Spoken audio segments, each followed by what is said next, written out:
Hey guys, I'm Bianca Azevedo, and today we're gonna talk about the Lean Startup from Ries. We already have a video about the part 1, and this one's gonna be about the second part, which is direction.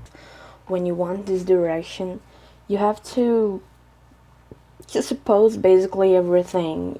You have to discover your value hypothesis, which is basically what brings value to your product or service, and also your growing hypothesis, that is what will make your product or service grow. And after that, you just take a leap of faith.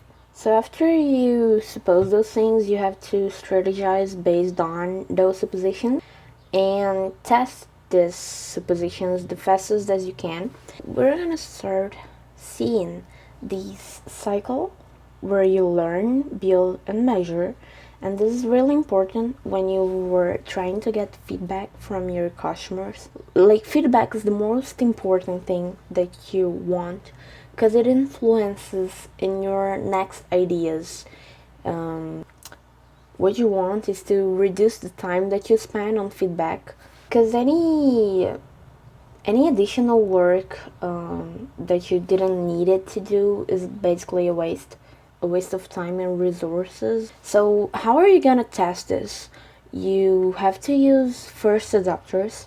First adopters are people that are happy with the 80% solution. They don't like the final product because they can't see what's the advantage. They like to test. They like to use imagination to improve the product. And there's another thing that Eric Ries talks about, which is Jinchi Jimbutsu. Is basically go and see for yourself, because you receive feedback more accurately when you're seeing what's happening.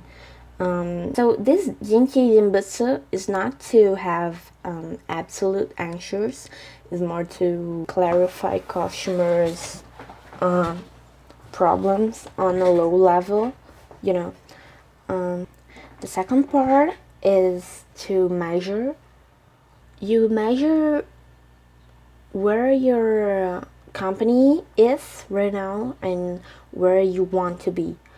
First, you insert your MVP, then you establish your baseline. You move your baseline to the ideal,